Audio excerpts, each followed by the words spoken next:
I live alone on 40 acres of land that stretches like a forgotten blanket across the edge of a town that barely notices it exists. No neighbors, no streetlights, no shared walls, just the house, the fields, and me. I tell people I like the quiet. That's the polite version. The truth is, I like the control. No one to argue with, no one to walk in unannounced, no one to judge how I live my life. Solitude is a kind of armor. That changed one fall evening when I was packing up my yard for winter. The air was thick and still, like the world had paused its breath. I was stacking tools in my old wooden shed when I saw him. A man walking down the empty road that cuts past my driveway. Not a local farmer, not a hiker. Just jeans, a dark jacket, hands in pockets. No bag, no hat. He didn't glance at my property, but something about his gait made my skin crawl. It was off-kilter, like a marionette puppet mimicking a human walk. I brushed it off as a drifter and went inside. But that image, his too perfect mimicry of a normal person, stuck in my brain. By the time dusk turned into that deep rural darkness, I realized the world beyond my walls had gone silent. No rustling trees, no coyotes, not even the distant hum of the road. Just me, my house, and the unnatural stillness. Then, from the direction of the shed, a single, hollow thud, wood on wood, the door hitting its frame. I told myself it was the wind. I always lock that shed door because it warps in the rain and is a pain to fix. But when I went out, it was wide open. No footprints, no sign of anything disturbed. I closed it, slid the bolt, and tested it twice. Walking back to the house, I felt that hunted feeling. The sense that something was matching my steps, just beyond the edge of the light. I scanned the field, half expecting to catch someone mid-step, pretending they hadn't been there at all. Inside, the air smelled faintly of earth, like damp soil and old leaves. I thought I'd tracked something in until I saw it. A partial shoe print, dark and fresh, angled away from the door instead of toward it. It led down the hallway, a stain of dirt and something smeared, heading straight for my spare room. My chest tightened in that slow, cold way that comes when your mind already knows what your eyes haven't fully registered yet. Somebody had been in my house while I was out at the shed. Possibly still was. I grabbed my rifle, the one I keep loaded but mostly for show. It's not that I'm paranoid. It's that I've always believed in being prepared. You don't live alone on that much land without learning to trust your instincts. I followed the print down the hall, each step feeling like I was shrinking into a smaller and smaller room, even though I was technically going deeper into the house. The spare bedroom door was mostly closed, just a sliver of dark between the door and the frame. On instinct, I pressed my ear against the wood. There it was. Breathing. Not panicked, not excited. Just steady, patient. Like whoever was in there had all the time in the world. Before I could talk myself out of it, the doorknob twisted under my hand, not yanked, but turned with this slow, deliberate pressure. I stepped back as the door opened, and I finally saw him. He looked wrong. Not monstrous wrong, but in that uncanny way where every detail is almost, but not quite, familiar. His hair was cut like mine. He was about my height. Even his clothes were similar to stuff I owned. But his face, it was like someone had tried to draw me from a blurry memory and missed by a few crucial strokes. The angles were off. His eyes were a shade too dark, his mouth a fraction too wide. He held an old shovel, the one I keep in the shed, with both hands like a weapon. There was dirt caked all the way up the handle, and something darker under his fingernails. We stared at each other, my rifle leveled at his chest, his grip tightening on the shovel. The rage in his eyes wasn't random. It was focused, like he was furious at me personally, like I'd taken something from him. My brain kept snagging on the fact that I recognized the scar along his jawline. I have it too, from when I fell off my bike as a kid. I yelled at him to drop the shovel and get out, but my voice cracked, too thin to match the weight of what was happening. He tilted his head, like he was analyzing the sound. Then, as if he'd made a decision, he gave me this tiny, resentful half-smile and hurled the shovel toward me. I flinched and staggered back. By the time I recovered, he'd turned and climbed out the spare room window in one fluid motion, disappearing into the field without so much as a backward glance. I called the sheriff's office, but deep down I knew they weren't going to find anything. The deputy who showed up was polite, but his eyes carried that "we've seen this before" fatigue. He walked through the house, checked windows, looked under beds, took photos. "No footprints outside," he said. "No broken locks. No sign of forced entry." He glanced at the spare room door, then at me. "You sure you didn't maybe surprise a local kid?" he asked. "Or someone who thought this was their place?" I shook my head. He was at least my age, my build, and he had that scar. The deputy shrugged. "People look alike. Happens all the time." He didn't believe me.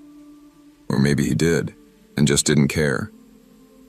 He took my statement, scribbled something on his clipboard, and left a business card. "That's all we can do," he said, stepping back outside. "If anything else happens, call us." I stood in the hallway after he left, staring at the spare room door. It was closed now, locked, but the memory of that breathing, steady, patient, was still there. That night, I barely slept. When I did, I dreamed of standing in my own field, watching my house from the outside, unable to get in. The next morning, I went into the spare room in daylight. The bed was made, the window shut from the inside. There were only two things out of place. First, the old family photo I keep on the dresser. In it, I'm about 8, standing with my parents. Had been moved so it faced the bed instead of the door. Second, the mirror on the wall had a smear right where my face would be if I stood in front of it, like someone had dragged their fingers down it, scratching at an image that wasn't quite right. Days passed, but the house didn't get quieter. It just got emptier. I started sleeping with the lights on, kept the rifle within arm's reach, checked the locks on every door 3 times a night. But the silence wasn't the problem anymore. It was the feeling that I was being watched. I'd catch myself staring at reflections in windows, half expecting to see a second version of myself just behind me. I'd hear the faintest scrape of something moving in the walls, like dry leaves brushing against plaster. The spare room became a ghost room. I avoided it. I kept the door shut, the lights off. I told myself it was just my brain replaying the image of that man with the shovel. But then came the nights when I'd wake up to the sound of breathing again. Steady, patient, coming from the hallway. Not from the spare room this time, from the kitchen. I'd sit up in bed, heart hammering, listening to the silence that felt too thick. One night, I decided enough was enough. I grabbed the rifle, turned on every light in the house, and walked through room by room. Nothing. But in the kitchen, I noticed something odd. A smudge on the counter, near the stove. Wet, smelling faintly of earth. Like someone had been leaning against it, listening. I wiped it away, but it came back the next night, and the next. Each time the smudge was in a slightly different spot. Like whoever was doing it was moving around, trying to stay hidden, but unable to resist the urge to touch something.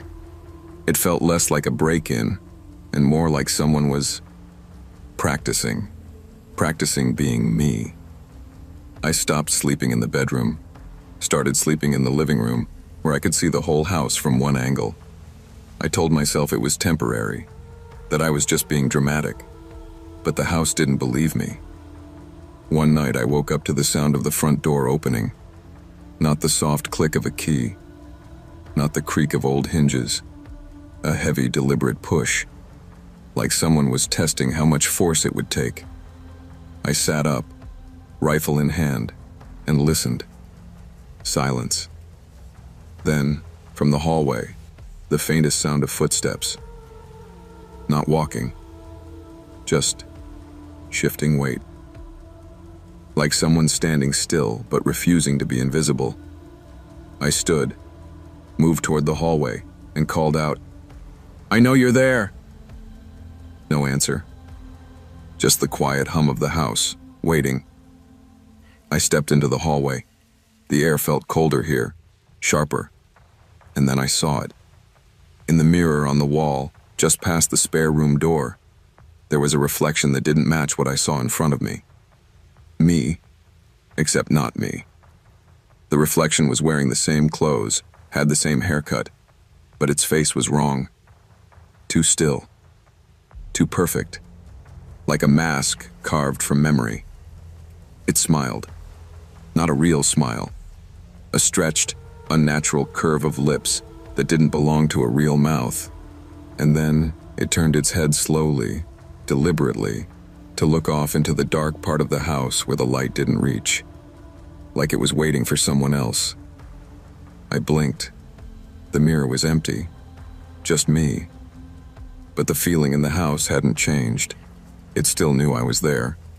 It still wanted me to know that whatever I thought was mine, my house, my land, my solitude, was never really mine at all. I was 18 the year I learned that home is just a word we use until something proves us wrong. My parents traveled a lot for work. By then, me staying alone wasn't a big production. I was the responsible teenager. Feed the cat, bring in the mail, lock the doors, don't throw a party. In return, I got a rare commodity: silence. No one asking where I was going, no one telling me to turn the TV down. It was early summer. The house felt like a private universe. I had every light I liked on, every show queued up, my phone in one hand and a bag of chips in the other. Outside, the sky was that deep indigo where your reflection in the window looks like a stranger if you glance too fast. I remember thinking, bizarrely, how safe it felt, how controlled. Around midnight, 3 knocks broke that illusion. Not frantic, not cautious. 3 slow, measured thuds on the front door, the kind that sound like someone practiced them. For a second, I moved on autopilot. Home equals safe, door equals formality. You open, that's what you do. My hand wrapped around the knob and stopped. It wasn't a thought so much as a full-body red flag. Nobody comes here at midnight. We don't have close neighbors. My parents weren't due back for 3 days. There was no logical universe where a friendly visitor was at our door. I pulled my hand back, suddenly aware of how alone I actually was. The house, which had felt big, and mine, suddenly seemed full of corners I couldn't see from where I stood. I checked the peephole. That was the last normal action of that night. 2 men stood on the porch. They were too stiff to be casual, too coordinated to be random. Dark jackets, dark pants, not uniforms, but almost matching. The kind of clothes people wear when they want to look professional without actually being attached to anything official. No pizza boxes, no clipboards, no delivery truck in the driveway. They weren't looking at the door. They were staring straight ahead, like they were waiting for a cue. After a beat, one of them spoke.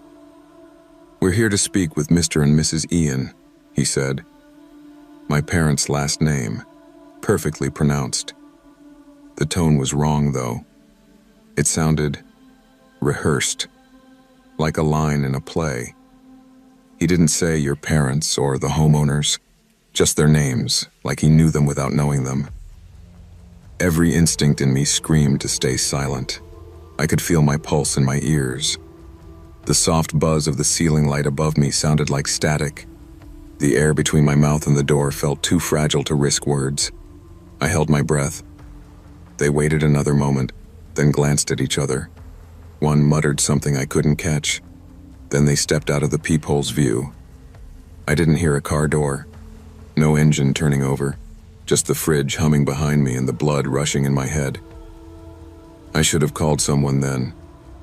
My parents. A neighbor. 911. Instead, I did what people do when they're half scared and half in denial. I went back to the living room, sat on the couch, and pretended if I never unpaused the TV, the moment at the door wouldn't matter. I didn't turn the sound back on, though. Every groan of the house suddenly had edges.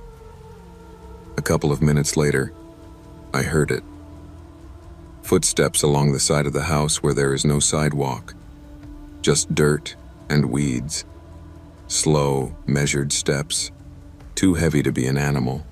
Too hesitant to be normal. I moved to the back of the house and peeked through a tiny crack between the curtains. They were in the yard, not leaving, pivoting. One of them was slipping something slender and metallic from his pocket, working the latch on the back gate like he already knew how it was built. The other kept looking up at the dark windows, not scared, expectant. They hadn't gone away. They'd gone around. Panic is weird. It doesn't hit all at once. It arrives in layers. First layer. They're not supposed to be there. Second, they never left. They just chose a different entrance. Third, cold and clear. They're not here to talk. While one of them tested the back door, pressing, stepping back, looking at the frame like a contractor might, the other scanned the second-story windows. I backed away from the curtains like the glass had teeth. My phone was suddenly the heaviest thing I'd ever held. I texted my parents, "Call me now." Then I didn't wait. I dialed 911. I kept my voice low as I moved through the house, whispering to the dispatcher, trying to balance speed and silence. "There are 2 men at my house," I said. "They tried the front door and now they're in the backyard. My parents are out of town. I'm alone." "Stay on the line," she said. "Can you get somewhere safe you can lock?" The garage. It had a solid door to the house, no windows. I eased into it and clicked the door closed, heart hammering. Right after she told me officers were on their way, something metallic popped from the back of the house, hard enough that I felt it through the wall, the deadbolt giving way. Then the back door shut. My house has this specific echo when that door closes. A low, heavy thud through the floorboards. I'd felt it 1,000 times from upstairs. Hearing it from the dark garage felt like listening to someone else's heartbeat beating in my chest. Their footsteps inside were controlled. Not the hurried shuffle of thieves, not the random wandering of drunk idiots. Slow, deliberate, weight spread out like they were savoring the quiet. I could trace their route by sound. Kitchen, dining room, hallway, then the stairs. They went up like they'd done it before, like they knew there was nothing for them on the first floor worth taking. One of them flicked a light switch. Another, probably surprised to find most of the house already dark. They spoke in low, clipped phrases I couldn't fully make out, except one word: wait. It came out of one of them in this tone that sounded like both an order and a summary. Wait. As in, wait here. As in, this is what we're here to do. Upstairs, doors opened and closed. Not dresser drawers, not cabinets. Full doors, bedroom, bathroom, closet, another bedroom. Then one door shut very softly, and the house went still. The dispatcher kept asking if I could hear them, if I was okay. I realized at some point I'd stopped answering out loud, afraid even my whisper would ride the air vents up to them. Time fell apart. 10 minutes felt like an hour spent under a boot. I didn't go upstairs. I didn't move at all except to breathe as quietly as I could. The garage was dark except for the thin LED light on the opener. My own shadow on the cement looked like someone else hunched there. I could still hear them above me, not moving exactly, but present. A weight on the ceiling. In that weird, stretched-out time, my brain did something I hated for. It started filling in the blanks. I could see them in my mind as clearly as if I'd stuck my head around the corner. Both of them in my parents' bedroom. The biggest room, the one you'd automatically gravitate to if you were planning an entrance. sitting on the bed, in the dark or near dark, facing the door, maybe one on each side of the frame, maybe both at the foot, maybe one standing, one sitting. It doesn't matter. The shape of it was the point. Waiting. I knew in a way that bypassed logic that if my parents had actually been due home that night, they would have walked straight into that. Keys in the front door, casual conversation about their trip, bags in hand, lights off because they'd think everyone was asleep, up the stairs, down the hallway, into a room where two men already knew their names. The dispatcher said, "They're almost there. Stay with me." Then, the crunch of tires on gravel, not fast enough to be a chase, but fast enough to mean business. No sirens, just presence. The house above me came to life. Fast footsteps across the upstairs hall. A door slamming. Hissed arguing, more urgent than before. The back door opened again. Officers shouting commands, their voices echoing in a way the men's hadn't. "The police are entering now," the dispatcher said, calm but with this undercurrent like, "Now we see which way this goes." They went straight upstairs. They didn't need anyone to tell them that's where the wrongness lived. Another voice came around the outside, close to the garage door. They knocked. Firm, but not pounding. They said my name through the wood over and over until I finally croaked, "Yeah." When I stepped out into my own driveway, my quiet, normal-looking house was lit in police red and blue. It looked like a crime scene before a crime had time to finish. They walked me to the sidewalk. I watched as two men in dark jackets came down my front steps in handcuffs. They didn't look at me. That was somehow worse. They didn't resist. That's something the officers kept repeating. They went quietly. They complied. They had no duffel bags full of electronics, no pillowcases full of jewelry, no visible weapons, just those heavy jackets and a script they'd half unfinished. At the station, they gave almost nothing up. Basic info. Names that might have been real. No priors in the system that screamed monster. Just minor crap. Trespass, shoplifting, whatever. They knew my parents' full names.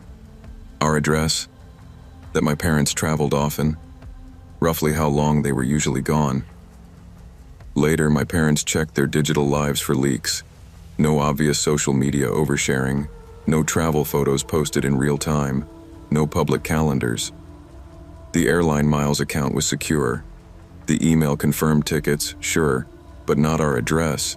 We never did figure out how these men pieced it together, or how many houses they'd tried this on before.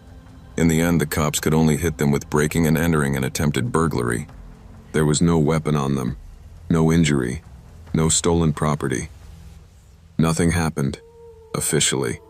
That's what haunts me, because something absolutely was happening. It just hadn't finished.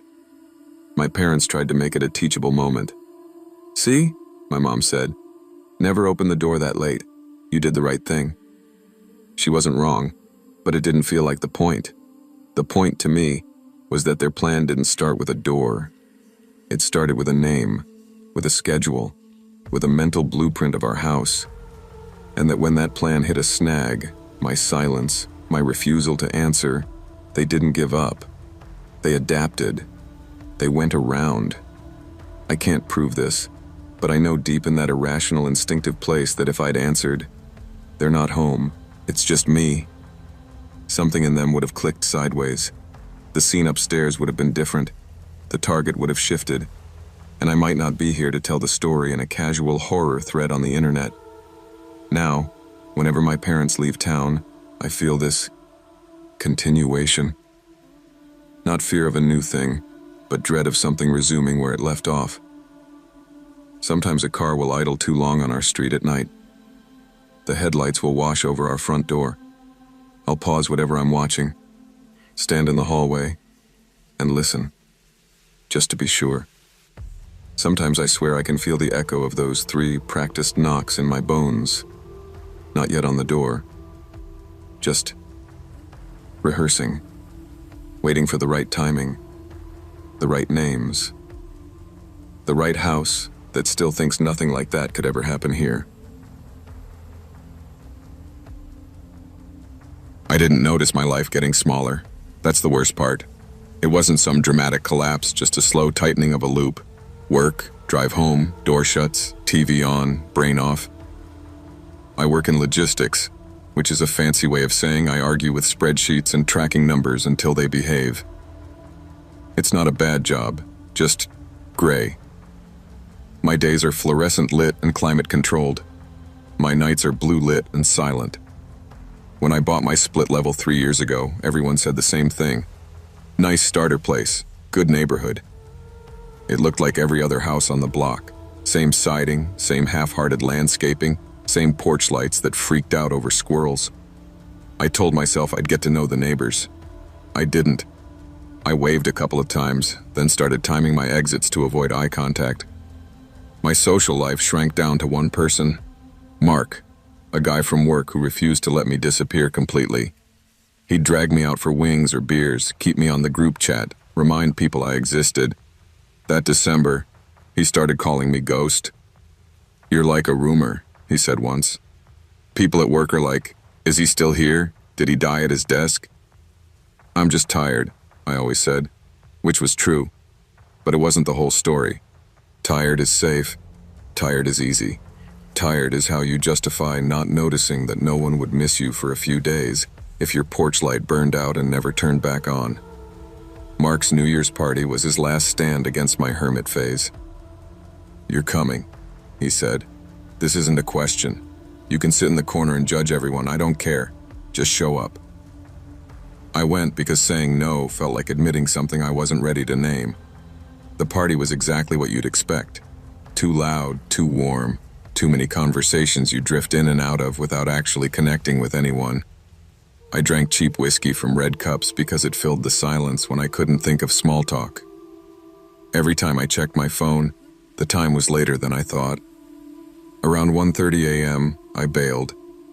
Told Mark I had an Uber coming and would get my car tomorrow. The ride home was quiet, streets empty. When the driver left me at the curb, the neighborhood felt hollow. No fireworks yet, no kids, just a kind of suspended stillness. I got inside, maybe locked the door, maybe didn't. I thought I did. The act is so automatic I don't have a clean memory of it, just the feeling of key and lock, twist, click. I was drunk enough that probably felt like definitely. I collapsed on the couch fully dressed, shoes kicked halfway off, the remote digging into my hip. I didn't even turn on the TV. The darkness felt like mercy. The doorbell cut through my sleep like a blade. 4, maybe 5 hard presses in a row. Too urgent to be a drunk neighbor. Too impatient to be a delivery. I remember surfacing, disoriented, heart starting to pound. I did nothing. I lay there, heavy as wet sand, thinking, if I don't move, it stops being my problem. After a few seconds, it did stop. No knocks, no voices. My body, desperate for rest or escape or both, dragged me back under. I wish I could say I didn't know better. The truth is, I chose not to know anything at all. The next time I woke up, it wasn't to a sound, it was to a feeling. That cliché someone's watching you thing, it's real. It's like your nervous system wakes up before your thoughts do. My eyelids felt glued down, but every instinct I had was suddenly screaming. The darkness was wrong.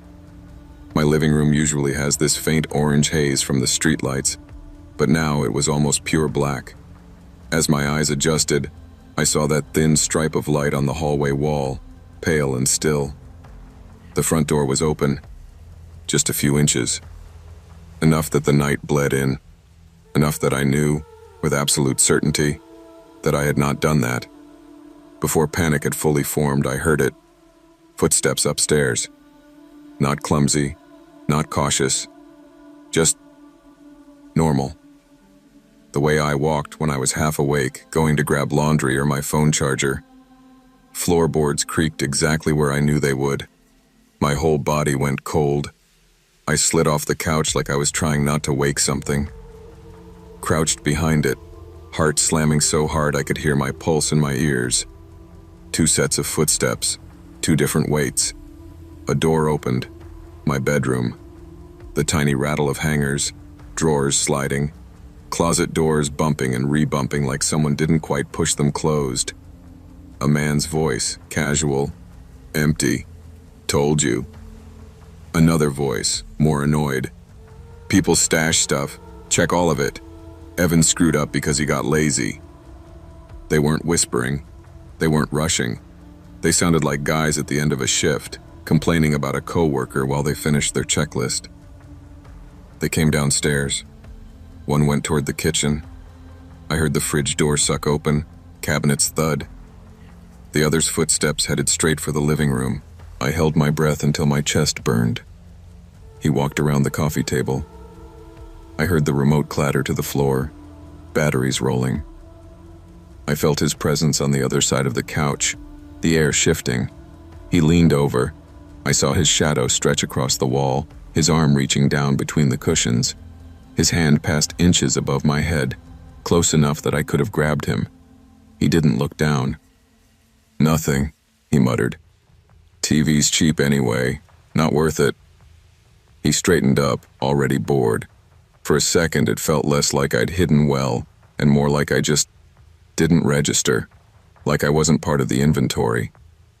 "Grab the router and we're good," he called. "He's a light packer." They laughed again as they walked to the door. "Door was practically open," one said. "People make this too easy." "He's blackout somewhere," the other replied. "We're just helping him declutter." The door closed with a soft, final click. The silence afterward felt thicker than the dark. I don't remember dialing 911. I remember my fingers not working right, the phone almost slipping, my voice coming out too quiet when the dispatcher answered. "2 men were just in my house," I said. "They took stuff. I'm still here. I was here." Saying that last part felt important, like if I didn't, they'd file this under empty home burglary and never think about me again. The cops were polite in that detached way that tells you you're not the worst thing they've seen tonight. They walked through my overturned drawers, the open closets, the missing electronics, narrating as they went like it was a training video. "No forced entry," the older one said near the door. He ran a thumb along the latch. "See that? Scuff marks. Small, but there. Tiny scratches I'd never noticed. Little half-moons in the paint where something had pressed or jimmied again and again. Someone's been testing this," he said. "Pushing, pulling, seeing if it gives. Probably over a few nights." I felt weirdly offended, like I'd failed some exam without knowing I was taking it. My neighbor across the street, Halpern, shuffled over in his slippers when the cruisers pulled away. "Everything okay?" "Got robbed," I said. The word felt foreign in my mouth. He frowned. "Huh. Should have said something. I've seen a car just sitting out here a few nights lately. Small, dark SUV, lights off, 2 guys inside. Thought they were waiting for someone. Didn't have a plate light." "How many nights?" I asked. He shrugged. 3, 4, between 10 and midnight. Right about when you get home from work, come to think of it. Suddenly I could see it. Me, this predictable blip on their schedule. Garage light on at the same time every night. Porch light, TV glow. Me not talking to anyone. Me not being known by anyone on this street well enough for them to walk over and say, "Hey, that car looks weird." The cops left. Halpern went back to his lawn obsession. I stood in my own kitchen feeling like I was walking through a crime scene that happened to share my name. People tell you, at least you weren't hurt. At least you didn't wake up to them standing over you. It could have been so much worse. They mean well. They're not wrong. But what they don't understand is that my brain already lives in the place where it was worse. I can't stop running the alternate cut of that night. In that one, the doorbell rings, and instead of freezing, I do the normal, adult thing. I get up. I'm annoyed, a little drunk, maybe thinking it's a neighbor with a noise complaint or a rideshare mix-up. I don't check the peephole. I crack the door without really engaging my brain. They're there. Same guys. Same bored eyes. Work night energy. One smiles, shows me something. Badge, ID, package, who knows? Maybe they say they saw my car at my friend's place, ask if I lent it out. Something that gets me to open the door a little wider, drop my guard. In that version, the cops don't find scuff marks at my door. They find blood on the carpet. Maybe they don't find me at all. Reality isn't that dramatic, thank God. But the line between what happened and what could have happened feels paper thin. Now, every time I wake up at 3 a.m., and it happens a lot, I lie there listening, not hearing footsteps exactly, but sensing some leftover echo of them. I feel like I've accidentally slid into the wrong timeline where I wasn't supposed to be on that couch, where they planned around me being gone. It messes with your head, realizing there are people out there who know your habits more clearly than your friends do, who have watched your lights, your comings and goings, your patterns, who see you not as a person, but as Tuesday, 10:30 p.m., likely empty. I added cameras, better locks, a bigger deadbolt plate. I joined the stupid neighborhood Facebook group I'd been ignoring. I learned my neighbors' names, not because I suddenly love small talk, but because I understand now that being a total ghost, it doesn't make you invisible. It just makes you easy. If you've ever scrolled through rental listings with your brain half offline, you know the type of house I'm talking about. I was visiting my brother 3 years ago. He lives in a cramped one-bedroom with a roommate who basically lives in the kitchen. I didn't want to be the third body on their floor, and hotels in his area were stupid expensive, so I went the budget route. Short-term rental, entire place, low nightly rate, clean photos. The listing pictures showed a small, generic house. Beige walls, basic couch. Minimalist, if you're being kind. Staged for resale, if you're being honest. The reviews were short but positive. Clean. Good value. Convenient location. When I pulled up after a 6-hour drive, my first thought was that it looked like a model home they forgot to unbuild. The lawn was too neat, the blinds all at the same height, no kids' bikes or lawn chairs, just a house-shaped object on a quiet street. Inside, it felt worse. There was furniture, but it had that thrown-together feel, like someone had walked through a thrift store and said, "That'll photograph fine." No books, no personal stuff, no weird knickknacks, just surfaces and angles. The air smelled wrong, too clean, but not in a fresh way. More like an overused cleaning product layered over something else.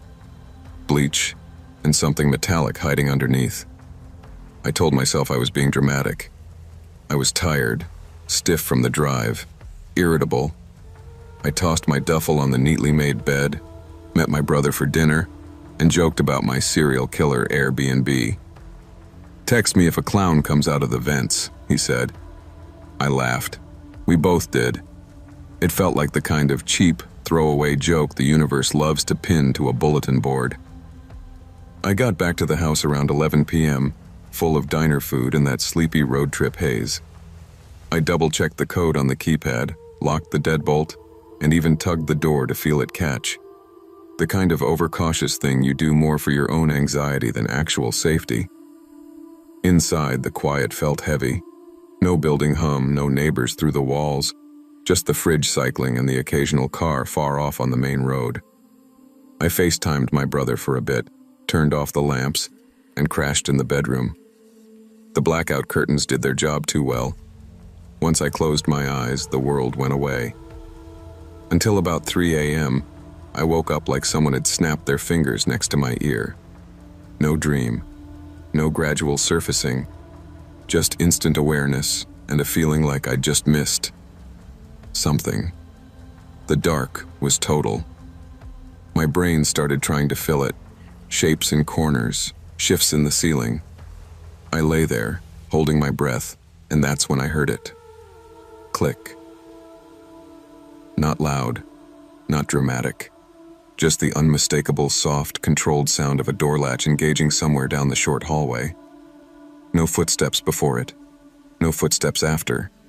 Just that single, careful sound, like someone easing a door shut so it wouldn't slam.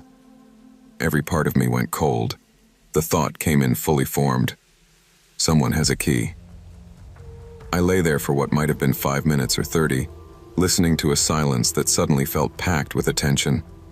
My heartbeat was so loud in my ears it almost masked everything else. Finally, I swung my legs out of bed, grabbed my phone, and edged into the hall. The front door looked off. The deadbolt was turned the wrong way. The handle sat slightly open, the rubber weather strip not fully compressed. I knew I'd locked it. I shut it, locked it again, triple-checked it like an OCD ritual. I didn't call 911. It felt too big for something that could still be explained by the cleaner forgot. Instead, I called the non-emergency line. The dispatcher listened, didn't sound surprised at all, and sent a patrol car just to check things out. 2 officers walked through the house with flashlights, opened closets, looked at windows. No signs of forced entry. No open doors. They were polite but radiated that we've seen nervous travelers before energy. Honestly, one of them said, these places see a lot of foot traffic. Cleaners, owners, handymen. Stuff happens. Change the code. Keep everything locked. You'll be fine. The owner texted first thing in the morning. Long apology. New code. Lots of, this has never happened before. I wanted to believe that. To file it away as a weird but ultimately harmless story. If I'd listened to the part of me that didn't buy it, I would have checked into a hotel that day. I didn't. The second night started normal enough. That's what makes what happened feel worse. It slid in sideways, not as some cinematic horror moment, but as a series of small, dismissible things. All day, the house made me uneasy. The chemical smell seemed stronger, like the air had been scrubbed and something under it was still trying to leak through. Every room felt unused, despite the fact that I was there. Like my presence hadn't registered. My brother suggested I just crash at his place. Dude, our couch is terrible, he said. But bad furniture beats haunted knockoff IKEA. I laughed it off. I didn't want to be the needy sibling. Didn't want to deal with his roommate. Didn't want to admit I was spooked by a house. You're overthinking it, I told myself, locking the door again that night. New place, weird vibes, brain filling in gaps. Around 11, I was sprawled on the living room couch with the TV on silent, half watching, half scrolling my phone. The hallway was visible in my peripheral vision, a dark rectangle of space leading to the bedroom and bathroom. That's when I heard it, the sound of someone breathing behind me. Not a cartoonish gasp, just a slow, wet exhale through a nose. Human. Close. I whipped around so fast I made myself dizzy. The couch, the TV, the doorway. Nothing. No one. But the dark of the hallway had a presence to it. The only way I can describe it is that the shadows looked arranged. Like someone had just stepped out of the line of sight and left their outline behind. Get a grip, I muttered. I did the anxious person thing. Overcompensation through control. I walked the whole house, opened every closet, checked under the bed, pushed the shower curtain all the way aside, stared at the undersink cabinet like a raccoon was going to wink at me. Nothing. The smell in the bedroom was stronger, though. Bleach, mildew, and an edge of something sour and metallic under it, like old coins rubbed between fingers. I told myself it was just old pipes. Back in the living room, I turned the TV volume on low, some background noise to drown out the house's personality. 10 minutes later, from the bedroom, I heard the closet door slide shut. You know the sound of those cheap sliding doors on a metal track? It was that. A slow, controlled shk, then the soft bump of it settling into place. I hadn't gone near the closet. I was sure of it. My reality split. Rational me, Old house, uneven floors, draft. Door drifted shut. That's it. Animal me. There is something in that room, and it is closing itself off. I stared down the hallway, lamp in one hand like I was in some bad reenactment. The longer I waited, the more the air felt dense, like the hallway had filled with a substance thicker than oxygen. Eventually, I walked toward the bedroom, every step a bad decision I'd already committed to making. The closer I got, the more that coppery smell sharpened, threading into the back of my throat. The closet door was closed. There was a sliver of darkness where the panels met, a seam too narrow for anything to look through, but my brain supplied eyes anyway. I don't know why I started talking. Maybe I'd seen too many movies. Maybe I was trying to convince myself I wasn't terrified enough to run. "I know someone's in there," I said, which sounded shaky and pathetic in the stillness. "I've already called the cops once. I'll do it again." My voice didn't bounce around like normal. It felt like the room swallowed it. No answer, obviously.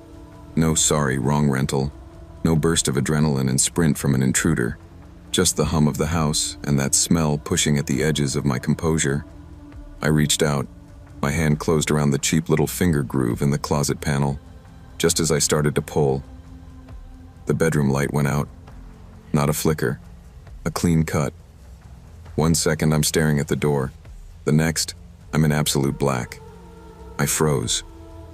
In that dark, all my senses tried to climb into my ears at once. That's when I felt it more than heard it.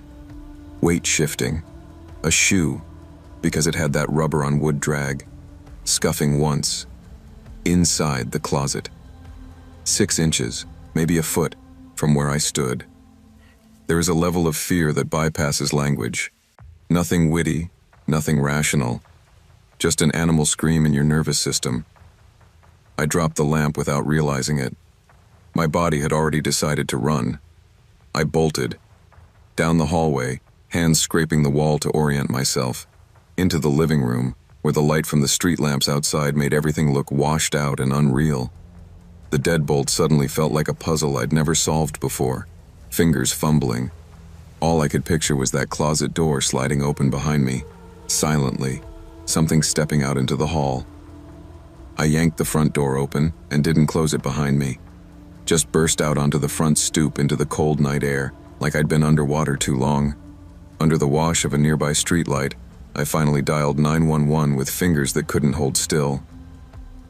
"Short-term rental," I told the dispatcher, voice shaking. "Someone's in the house. I don't know how. I think they're in the bedroom closet." The light went out. She kept me talking until the sirens got close. I didn't go back in. Watching cops enter a place you just fled from is a weird experience. Part of you hopes they find someone, just to prove you're not crazy. Another part of you really, really hopes they don't.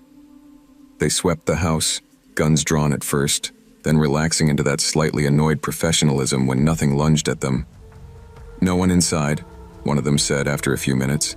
"Windows secured, doors intact." The landlord, middle-aged woman, practical haircut, showed up in sweatpants, out of breath and apologizing before she even hit the porch. "I'm so sorry," she kept saying. "I've never had... This is... Oh my God." The officers brought us into the bedroom last. The smell hit me again, thick and chemical and coppery. One of them slid the closet door open. It was just a closet. Single bar, plastic hangers, extra pillows and plastic wrap on the shelf, shoes lined up too neatly. I thought, maybe I broke. Maybe this is what a panic attack does to your senses. Then the officer who'd opened the door frowned and stepped closer to the inside panel. "Ma'am," he said to the landlord, "you aware of this?" On the inside of the closet door, down low where you wouldn't see it unless you were looking, was a metal latch, newer than the door, a simple sliding bolt that could be locked from within. "That's not supposed to be there," the landlord said immediately. Her voice had that too quick quality of someone reacting before their brain could catch up. "That's not..." I didn't install that. The chemical smell seemed to tighten in that small space. One of the officers stepped back, hand over his mouth briefly, like he'd caught a whiff of something he couldn't place and didn't want to. They didn't say much in front of me after that. Some low murmurs between themselves, a couple of coded looks with the landlord. One of them took photos. Another radioed something in a calm, clipped tone. They suggested I find alternate accommodation for the night. The landlord offered, insisted on paying for, a hotel. I didn't argue. I watched the house recede in the rearview mirror and felt like the darkness in the bedroom was watching me go. For weeks after I went home, I checked the local news. Nothing about bodies found. Nothing about serial squatters. No arrests. The house didn't show up on any crime maps I could find. A month later, curiosity got the better of me. I opened the rental app and searched the neighborhood. The listing was gone. Relief flickered, until 2 weeks after that, when I saw what I'm 99% sure was the same house. Same street, same facade, slightly different angles in the photos. New host name, fresh listing, new furniture here and there. No mention of a recent incident. 5 stars. Reviews rolling in. So peaceful. Slept better here than I have in months. House feels very private. Perfect solo getaway. I stared at those words, thinking about the smell in that closet, the inside latch, the weight shift inches from my hand. Part of me wondered if what I heard those nights wasn't just someone in the walls or the closet now, but echoes of whoever had been in there before. People whose stays didn't end with them booking another trip.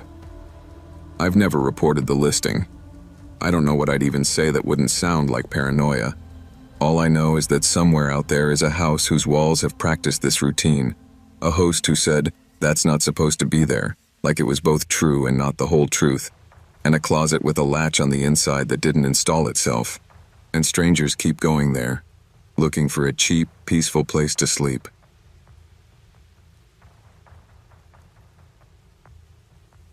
It started with 3 dull thuds, spaced just far enough apart to sound intentional, not frantic, not friendly. Practiced. I was halfway off the couch before my brain caught up to my feet. We have a doorbell. Everyone who knows us uses the doorbell. The knocking itself should have been my first red flag. I padded down the hallway in socks, the house suddenly too quiet behind me. Our front door has one of those old warped peepholes that stretches faces like fisheye lenses, but you can still get a decent sense of who's out there. When I pressed my eye to it, my stomach did this slow rolling drop. 2 men, late 30s, maybe early 40s, both tall, both standing with that weird stiff posture that screams, trying to look authoritative. Dark jackets, dark pants, no visible badges, no logo, no clipboard, just anonymity and duplicate. They weren't looking at the peephole. They were staring straight ahead, like they were posing for an invisible camera. After a few seconds, the one on the left spoke. His voice had the tone of someone reading from a teleprompter. "We're here to speak with Mr. and Mrs. Ian." He said my parents' last name perfectly. No hesitation, no mispronunciation. It sliced clean through my half-asleep haze. Only people who actually know my parents, or have their information, say it right the first time. My hand was already on the doorknob, but something in me locked up. I didn't answer. I didn't move. I just disappeared behind the wood. I hadn't decided not to talk. My body just chose for me. They waited, counted breaths. One of them shifted his weight, the smallest scrape of shoe on concrete. Then he turned his head slightly toward the other and muttered something low I couldn't catch. A moment later, they stepped out of the peephole's frame. No hello, no anyone home, no second knock, just gone. I waited for the sound of a car door, an engine, anything that would mark this as a normal interaction. Instead, the house swallowed everything. It was so quiet I could hear the ceiling light buzzing above me and my own heartbeat in my ears. Some part of me wanted to laugh it off. Wrong address, religious people, sales guys. But there was this colder piece, way in the center of my chest, that knew I had just avoided entering into something I didn't understand, and that whatever it was, wasn't finished. I backed away from the door and told myself I was being dramatic. I even went back to the couch and unpaused my show just to prove I could, but I didn't absorb a single frame. Every tiny noise in the house got amplified to 10 times its size. About 2 minutes later, I heard it, the faint crunch of gravel on the side of the house where no one ever walks. That strip is basically decorative weeds and dirt between us and the property line. There's no path, no gate, no reason for anyone to be there, unless they're trying not to be seen. I muted the TV again. The footsteps were slow, careful. One. Pause. Another. It sounded like they were rediscovering the layout, probing for weak spots. I moved to the back of the house and nudged the curtain barely an inch. The backyard was a flat smear of indigo, our patio table just a darker shape. Then my eyes adjusted, and there they were. The same two men, their outlines cutting against the yard. One was at the gate, crouched slightly, hands working the latch. The other stood a few feet back, angled so he could see every window at once. He tilted his head, scanning the second floor. For a second I had the sick, specific thought that he was counting bedrooms. Okay, no, I whispered to myself. Nope. I backed away from the glass, my heart climbing into my throat. My hands were shaking so hard I almost dropped my phone, pulling it from my pocket. I texted my parents first. Pure panic logic. Me. Call me now. The message went through, little delivered checkmark, mocking how useless it was at that hour on a different time zone. Then I dialed 911. When the operator answered, my voice came out in this thin, shaky whisper I barely recognized. I gave the address, explained there were two men trying to get into the house. Are you somewhere safe inside the residence? She asked. Her voice was calm in that almost inhuman dispatcher way, as if this whole situation was a math problem. Kind of, I said. They're at the back. The front is locked, I think. Can you move to a more secure room and stay on the line? The closest place that made sense was the garage. It has a heavy interior door with a deadbolt and no windows. I moved as quietly as I could, every step feeling like a shout. As I eased the door closed behind me, something metallic popped from the back of the house. Not a knock, not a kick. The sound of hardware giving way. They'd forced the back door. I felt it in the studs more than heard it. Our house has its own internal language. Doors slam, pipes hum, appliances whine. That particular echo, the hollow thud of the back door shutting, was as familiar as my own voice. Hearing it from the wrong side of a locked garage felt like listening to someone else inhale using your lungs. Ma'am? The dispatcher said. Are you still there? Yeah, I whispered. They're inside. From inside the dark garage, everything in the house was translated into blunt vibrations through drywall and concrete. I stood there, phone pressed to my ear, trying not to breathe too loud. Their footsteps came in like they owned the place. Slow, measured, definitely not the frantic shuffle of someone grabbing valuables. One pair was heavier, one a bit lighter, but their rhythm stayed almost identical. I could trace their path: kitchen tile, dining room wood, the subtle change to carpet at the base of the stairs. 2 adult males inside the residence, the dispatcher repeated, more for the recording than for me. Officers are en route. Stay with me, okay? I wanted to ask her if anything about this sounded normal to her. Instead, I just said, okay, and listened. They went upstairs. Our staircase has one board that squeaks on the 5th step. I counted under my breath. 1, 2, 3, 4. Squeak. 5. Then their weight shifted onto the 2nd floor. Drawers being rifled have a specific sound. Sharp pulls, wood hitting stops, objects clattering. What I heard instead was doors. Long, soft swishes as closet doors opened and closed. Hinges creaking on bedroom doors being tested. Every once in a while, one of them flicked a light switch. The soft click echoed down through the framing, but no new light filtered under the garage door. I had already turned everything off but the living room lamp. To them, it must have looked like a house that had gone to sleep hours ago. They weren't in any hurry. That was the worst part. No low "hurry up," no sounds of bags or zippers, nothing that said, "We're here to grab and go." It felt like reconnaissance. Once, the lighter-footed one spoke loud enough that his voice bled through the ceiling. One word, clear and sharp. Wait. I don't know why that word bothered me so much. Maybe because there are two ways to hear it, as an order or as a description of what they were doing. Waiting. Above me, a door clicked shut. Softly, deliberately, then silence. Not the chaotic silence of people leaving, but the dense, intentional kind. A silence with weight. In my head, a picture assembled without my permission. My parents' bedroom. The bed. The two men seated on it or beside it, facing the doorway like a stage where the next actor hadn't come on yet. "How far out are the officers?" I whispered. "They're almost there," the dispatcher said. "I need you to stay where you are. Do not attempt to confront anyone. Do you understand?" I understood way too clearly. I understood that if my parents were due home that night, these men would probably still be upstairs, staged, practicing their lines for when the front door opened and familiar footsteps came down the hall. The realization hit hard enough to make my knees feel weak. I hadn't interrupted a burglary. I'd interrupted a plan. When the first squad car pulled up, they killed the siren before hitting our street.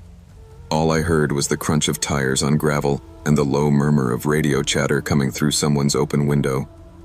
Inside the house, the stillness burst. Feet pounded across the upstairs hallway.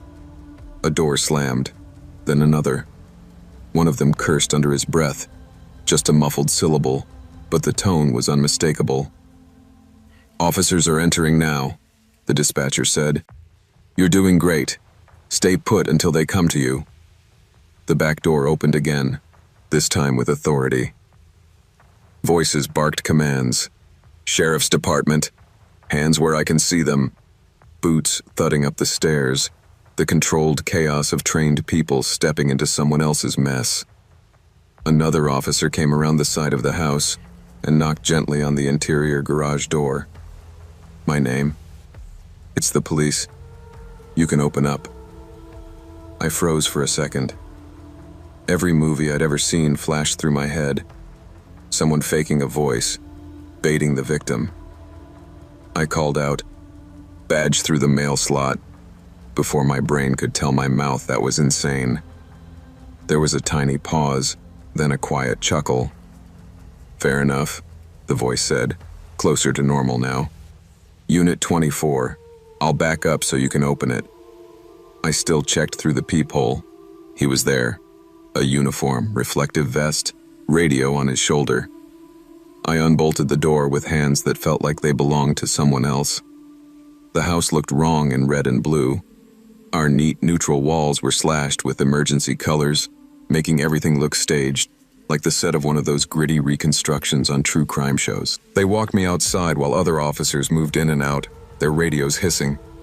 After what felt like a long time and also no time at all, 2 men were let out in cuffs. Same jackets, same stiff posture, now just slightly deflated. They didn't look scared.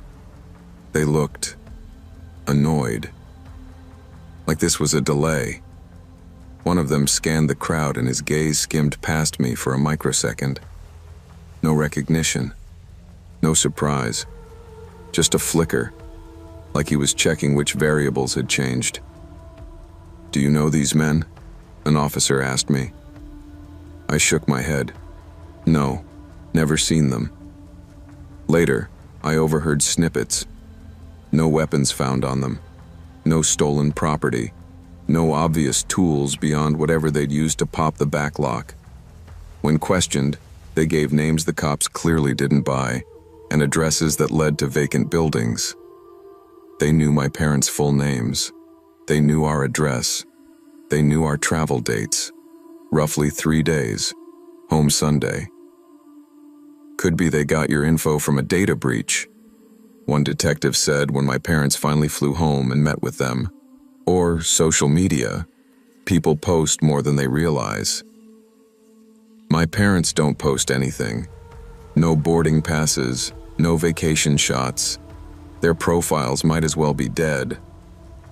We're charging them with breaking and entering, the detective said. Unfortunately, that's all we can get to stick right now. My mom's voice cracked. That's it? They were in our house. Yes, ma'am, but they didn't harm anyone. They didn't take anything, and they're not talking. That night, after everyone left and the house was finally, painfully quiet, my dad tried to lighten it. See, he said, forcing a smile. You did everything right. You didn't open the door. You called 911. Lesson learned. He meant it as comfort. But don't open the door to strangers felt microscopic next to what had actually happened, because the scariest part wasn't that 2 men broke in. It was that they broke in and waited. Life has a messed up way of snapping back to normal after something like that. For everyone else, anyway. Locks get upgraded. A security system goes in. My parents add travel discretion to their list of rules. Then they go back to their flights and presentations and hotel points. I went back to kind of nothing. School, sure. Friends, sure. But mostly, living in the same house that had been rehearsed as a crime scene. Sleeping in the same bedroom under the same ceiling where 2 strangers had walked, paused, and decided to stay a while. For weeks, I kept picturing what would have happened if their timing had been different. If my parents' flight had landed early, if traffic had been lighter, if their "we'll be home by 11" turned into 10 instead. I'd see it like a movie in my head. The front door unlocking, my mom calling out my name, my dad dropping his suitcase in the hall, light flipping on at the top of the stairs, 2 men standing in the doorway of the master bedroom saying my parents' names in that practiced tone. We're here to speak with Mr. and Mrs. Ian. I started noticing patterns I'd never paid attention to before. How predictable we were.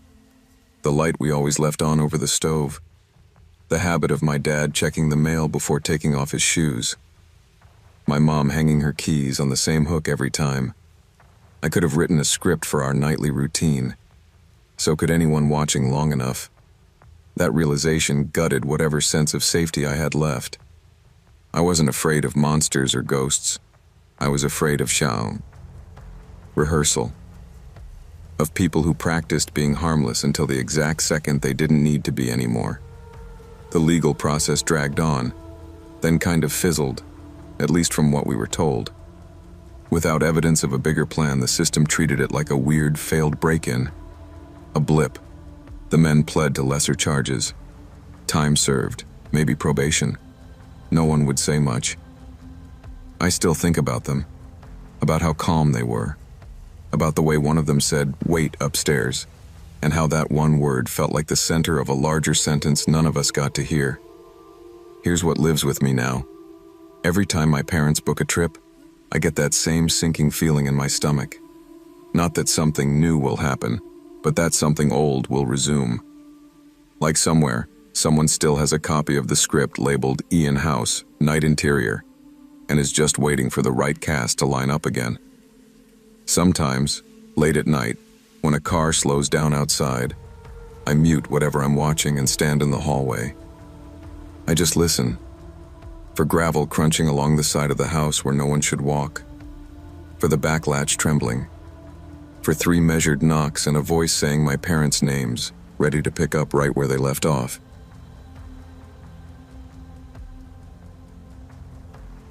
If you've ever hit that point in life where any job starts to sound noble, You'll get where I was. I'd just walked out of a small office job that had turned into slow-motion hell. No yelling, no drama, just constant pressure and quiet gaslighting, until I couldn't tell if I was bad at my job or bad at existing. I quit without a plan. Savings dwindled faster than my pride. Rent notices started getting that bold red ink. So yeah, when I saw the help wanted flexible hours sign in the dusty window of a specialty shop in a dying strip mall, I went in. The place sold this weird mix of hobbyist junk, model kits, obscure board games, overpriced figurines. On a good day, it made maybe $11. The strip mall itself sat just off a state highway, the kind of place where people only slowed down if they missed their exit. My boss, Ron, was one of those guys who wore a company polo like it made him a CEO. He loved phrases like small business family and we all sacrifice. Translation: he went home at 8, I stayed until 10. You're young, he said during my interview. Nights won't bother you. And hey, quiet is easy, right? I told him I could handle it. I needed the paycheck more than I needed to feel safe. Quiet, I learned, is only easy until it starts watching you back. The plaza during the day was depressing. At night, it crossed into something else. By 8 p.m., the nail salon's neon open sign flicked off. The laundromat went from half busy to a single humming machine. The vape shop's owner would stand outside smoking, then vanish. After that, it was just me and the kind of silence you only get in failed commercial real estate. That's when I noticed him. The first time, I thought he was just a random guy killing time. Tall, gray hooded jacket, hands in pockets, standing near the edge of the lot where the light didn't quite reach. He faced our row of shops but never moved toward any door. Second time, same spot. Third time closer, sitting on the low curb by the laundromat, elbows on knees, head angled down. Hood up, face shadowed. I started calling him the Watcher in my head because it made it feel like a character in a story instead of a person in my life. I asked the lady at the laundromat once, trying to sound casual, "Hey, you see that guy in the gray hoodie a lot?" She barely looked up from her phone. "Which guy?" "Tall, hood up, just stands around." She shrugged. "People come and go. Long as they don't bother me, I don't notice." The vape shop guy claimed, "Oh yeah, dude's been around forever." Then, a beat later, "Or maybe I'm thinking of someone else." I never saw him go into a single shop. Never saw a car for him. He was just there. Far enough away to ignore if I wanted to. Close enough that pretending I didn't see him started to feel dishonest. I told myself he was probably just lonely. That the strip mall was the closest thing to company he had. That explanation worked. Until the night he moved closer. My third week there, my coworker texted me an hour before his shift. "Sorry man, sick as hell. Can't make it." I forwarded it to Ron. He replied almost instantly, "You'll be fine. After 8, it's a ghost town." He meant it as reassurance. It didn't feel like that. By 9:30, I'd had one customer, some guy buying a pack of card sleeves with crumpled bills. The rest of the time, I wiped already clean shelves and watched my reflection in the front glass. The Watcher was there. Not at the edge of the lot this time. He'd moved up, leaning against a lamppost directly opposite our store. The hood was up, hands in his pockets. The light behind him was blown out, so all I could see was a tall silhouette. I tried not to stare, told myself, "He's just a guy. Homeless maybe. Weird but not dangerous. If he wanted trouble, he would have started it already." At 9:50, the aisle lights flickered. One long blink, then 2 quick ones like they were trying to communicate something. The security monitor in the back stuttered into static for half a second, then came back. Old building, old wiring. I filed it under annoying but explainable. At 10 o'clock on the dot, I locked the front door, flipped the sign to closed, and went to count the drawer in the little back office. Bills, coins, the scratch of my pen on the closing sheet. The normal ritual started to calm me down. Then I heard it. A soft, slow drag along the front glass. Not knuckles. Fingernails. I stepped out from the office just far enough to see the door. The watcher was standing inches from the glass now, right up against it. His hood was angled down so sharply I couldn't see any part of his face, just darkness under the fabric. His left hand was flat on the door, fingers spread wide. From where I stood, it looked like he was feeling the glass, not knocking, not trying the handle, just connecting. My heart hammered against my ribs. I stayed frozen behind a display, watching. My phone buzzed in my pocket, a notification, too loud in the quiet. I flinched, looked down for a second, thumbed it silent. When I looked back up, the window was empty. No footsteps, no shadow walking away. Just gone. I went straight to the monitor. 4 angles, grainy black and white, entrance, main aisle, side aisle, back hallway. I rewound the last 5 minutes.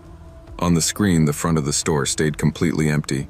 No man in a hoodie, no hand on the glass. While I was still trying to make sense of that, the feed glitched again.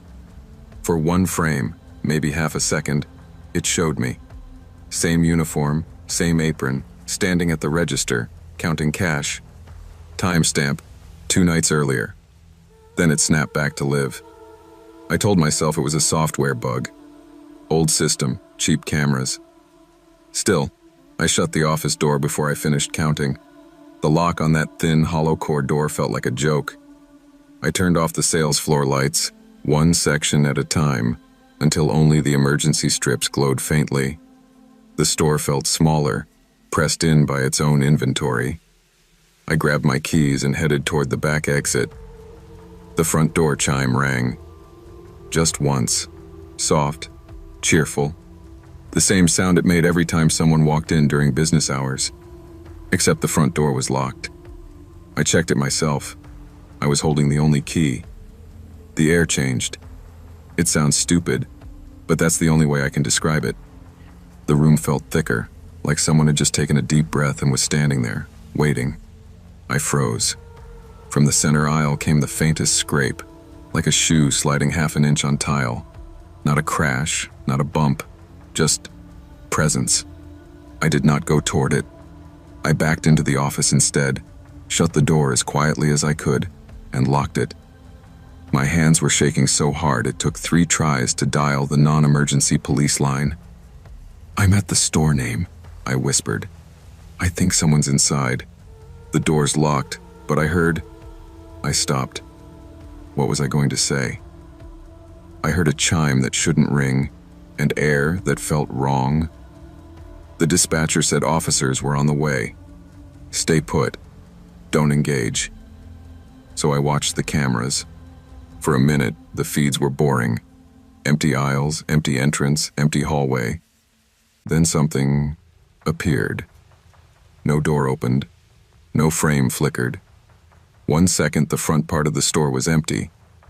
The next, there was a figure at the edge of the aisle, just inside the camera's view. Tall, hood up, edges blurred like the focus was off. He didn't move, didn't turn, just stood there, perfectly still, like he was posing for the worst portrait ever taken. The timestamp in the corner started to spin. Date and time cycled so fast it was unreadable. Last week, last month, last year, like the system couldn't decide when this was happening. I couldn't breathe. I couldn't look away. After what felt like forever, but was probably a few seconds, his head lifted toward the camera. It didn't zoom. The resolution didn't suddenly sharpen, but my brain filled in details anyway. The sense I got wasn't stranger's face. It was my own features, pulled and smeared under that hood. Too long in some places, too short in others. Like someone had taken me apart and put me back together wrong, then scrubbed out the actual details. Recognition and revulsion at the same time. My eyes watered. I blinked, and the monitor showed empty aisles again. When the officers finally knocked on the back door, I nearly screamed. They swept the store, checked every aisle, both doors, the small stockroom.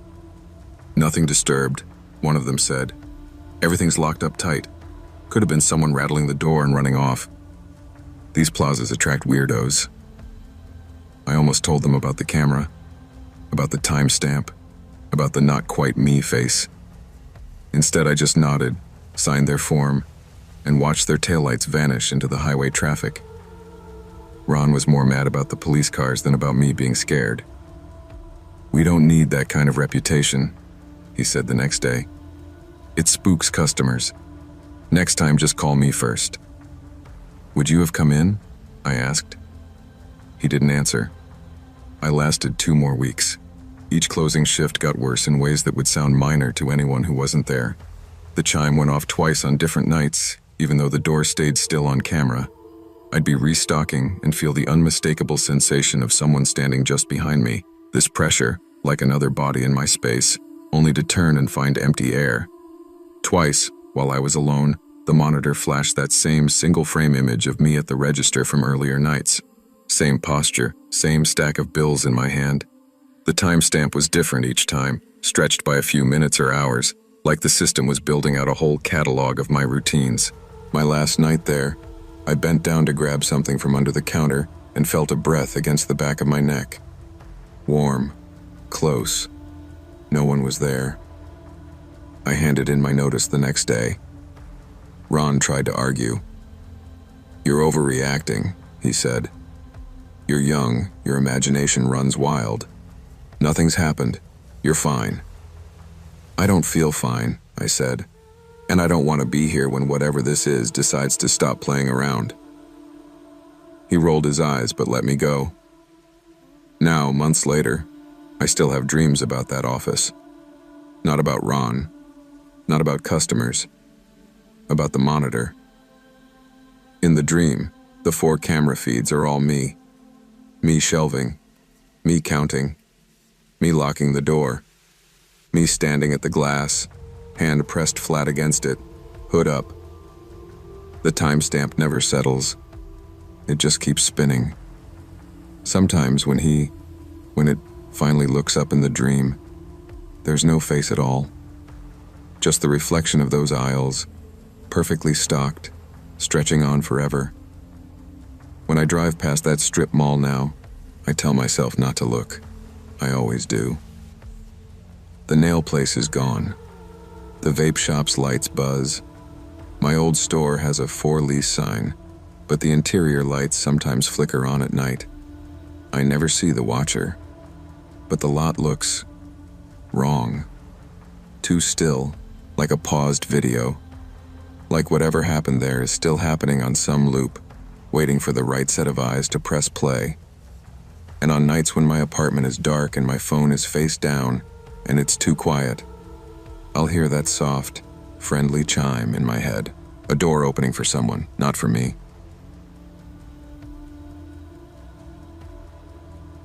I used to think I was the stable one between me and my sister.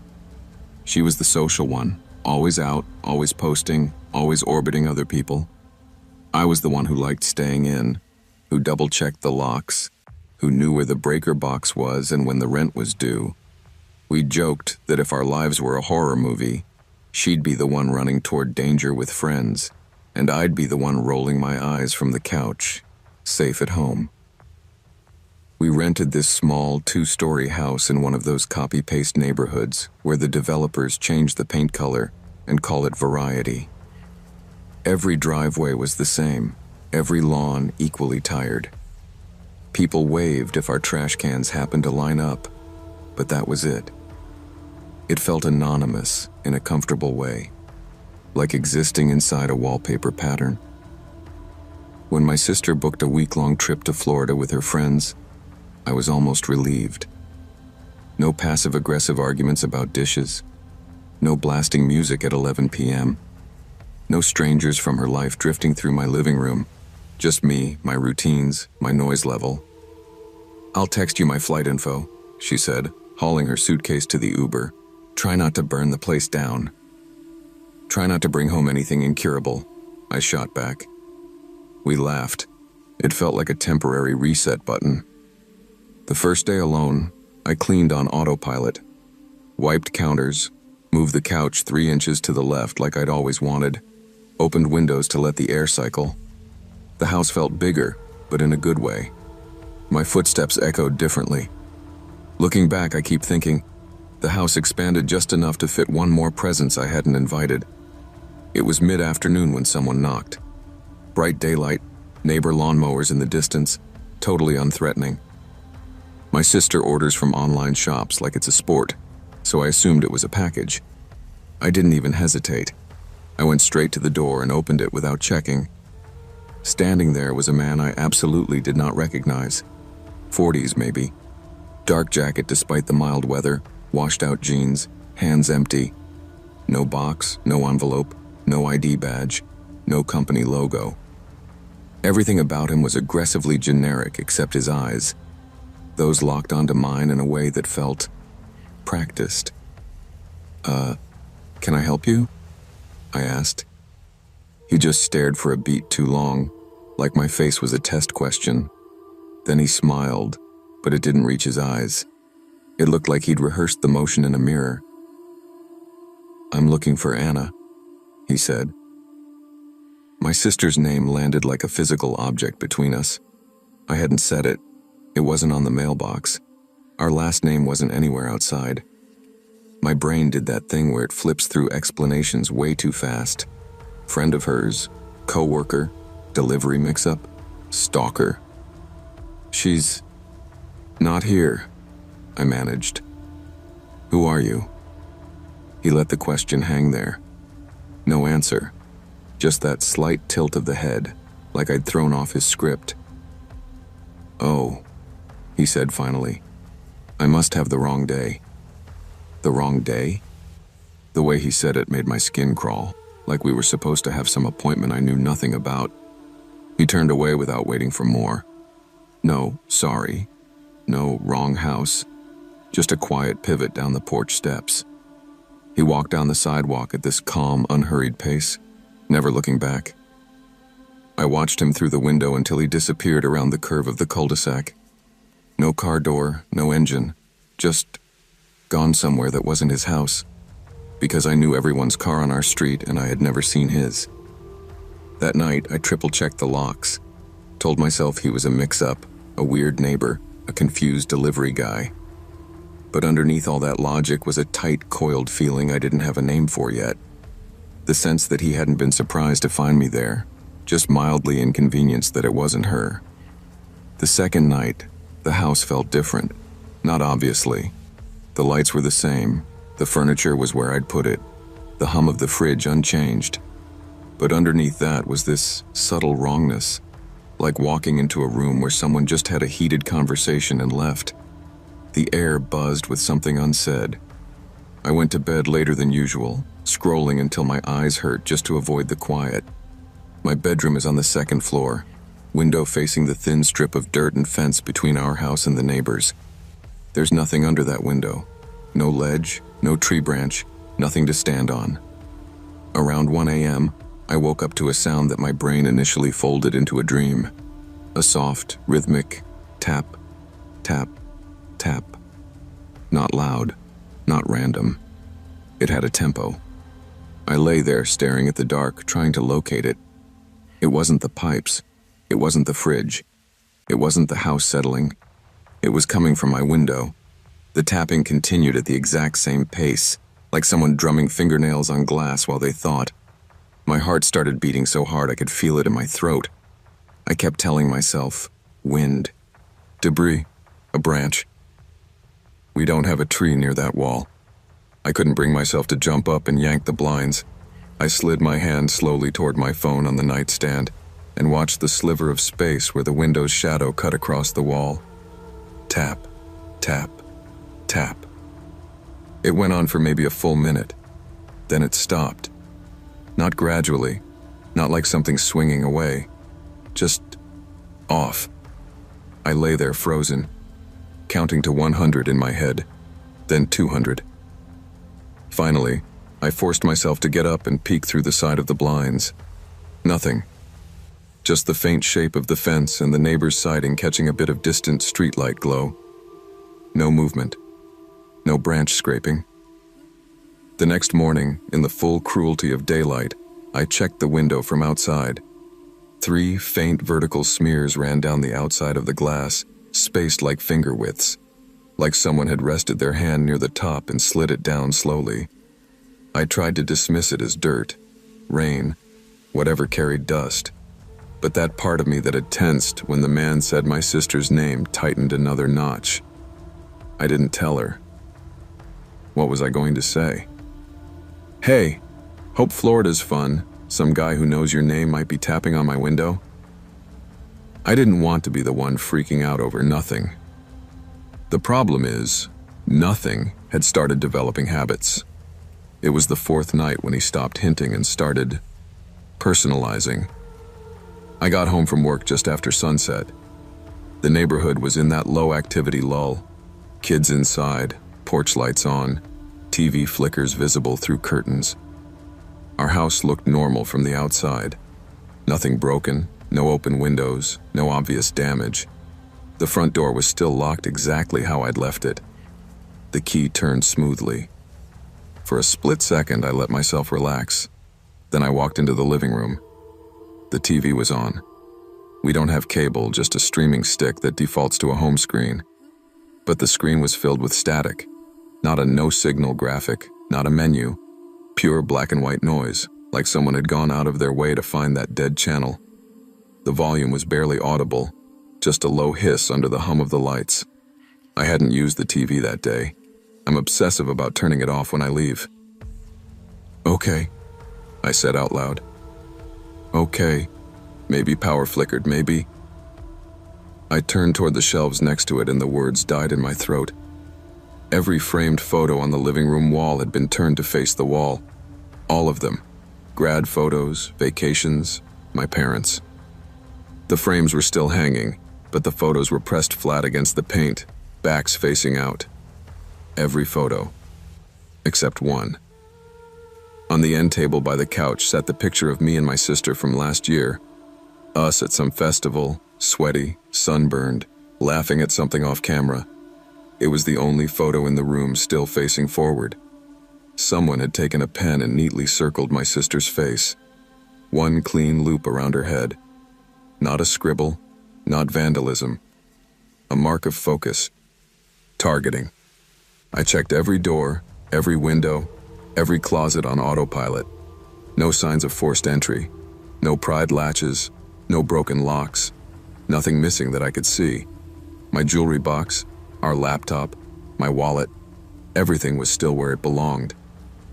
Whoever had been there hadn't come for stuff. They'd come to say, I can get in.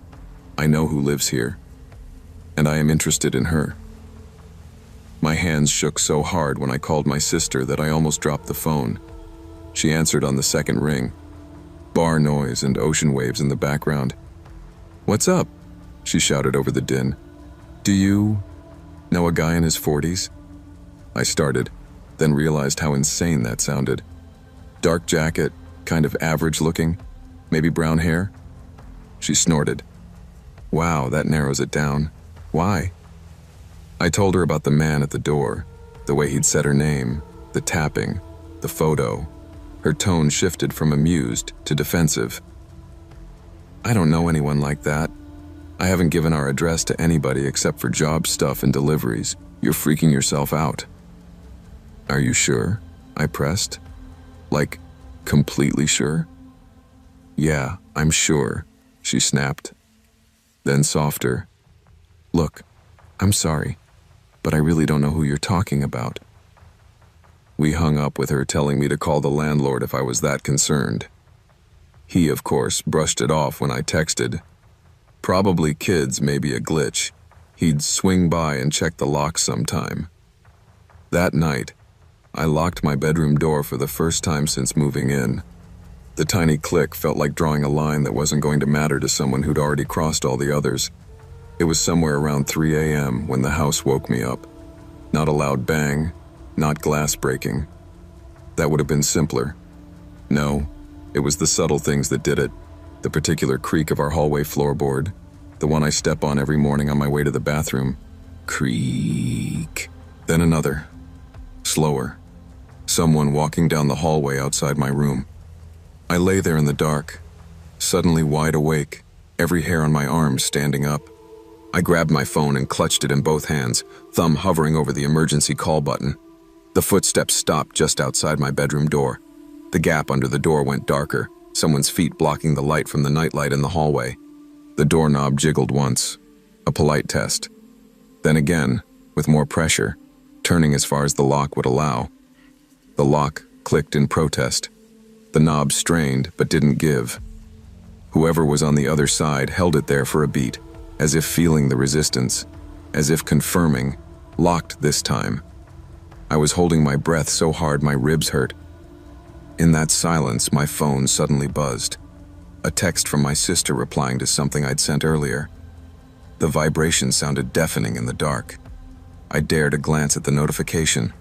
A photo of her on a beach, time-stamped, her and her friends smiling with drinks. She was very clearly nowhere near my house. Then I heard it. A man's voice, right outside my door, low and too familiar in tone. Anna? He said her name like he'd said it before, not questioning who she was, not mispronouncing. It had that mix of affection and annoyance you use for someone you're used to dealing with. I didn't answer. Couldn't. My throat had locked up. The shadow under the door shifted, weight moving from one foot to the other. I could picture him standing there, head slightly tilted, listening. Anna, he repeated, softer this time. In the silence that followed, my mind did something horrible. It tried to fill in the backstory. How many times had he come when none of us were home? How many nights had he walked that same hall, stood at that same door, expecting her to open it? After what felt like years but was probably less than a minute, the pressure on the knob eased. The shadow slowly receded. The floorboard creaked again, footsteps moving away down the hall. I stared at the door until sunrise. Never called 911. Never left the bed. There was a part of me, twisted as it sounds, that was terrified of making whatever this was official, and then being told it didn't count because there was no broken glass, no bruises, no body. When the light started to creep through the blinds, I finally unlocked my door and stepped into the hallway. Empty. Everything exactly where it should be. For a second, I almost convinced myself I'd dreamed all of it. Then I saw the living room. Every lock was still engaged. Front door deadbolt, back door chain, windows latch shut. No screens disturbed. Nothing obvious out of place. Except for the photo. The picture of my sister and me, the one he'd already edited, was no longer on the end table. It was lying flat on the coffee table in the center of the room, waiting like an object in an evidence bag. There were now 2 circles in blue pen on the glossy surface, one around my sister's face, one, added sometime between me locking my door and the sun coming up, around mine. Neat, deliberate. You're included now. I picked it up with the corner of my sleeve, as if touching it barehanded would somehow link me more directly to whoever had done this. I told my sister everything again. Every detail, every sound. Sent her a photo of the marked picture. She was quiet a long time. I swear to you, she finally said, voice thin over the line. I don't know who that is, but I've had this weird feeling lately, like someone's been, I don't know, around. I thought I was just being paranoid. Why didn't you say anything? I asked. Same reason you didn't, she said. Because nothing had technically happened. I moved out a month later, found a smaller place, worse location, higher rent. I didn't care.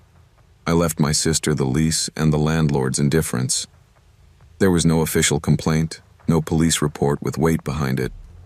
Just a story that sounded, from the outside, like anxiety spun out of control. There are nights in my new place when I swear I hear faint tapping on the window. Not loud enough to be sure, just soft enough that I might be imagining it. Sometimes, just on the edge of sleep, I hear someone in my head say my sister's name in that practiced tone. The part that keeps me awake isn't the idea that he might find us again. It's the dawning realization that he didn't improvise any of this. The way he said, "I must have the wrong day." The way he knew her name, the rhythm of his knocks, the familiarity in his voice outside my bedroom door. He acted like this was something he'd done before, like our house was part of a route, a loop he walked now and then, except this time for once someone was actually home to notice.